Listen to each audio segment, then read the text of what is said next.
عرف نفسك. عبد الرحمن كمال. يا عبد الرحمن، دلوقتي انا بربي حمام، انا مبتدئ وعايز اربي حمام، تنصحني اربي اي نوع؟ كركندي مثلا. لو انا مبتدئ هربي كركندي. مبتدئ هربي لسه هتعلم. ممكن مثلا ممكن تبدا ببلدي.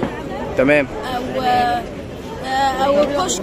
طب ليه بتقولي ابدا ببلدي؟ ايه الفكره ان ابدا ببلدي؟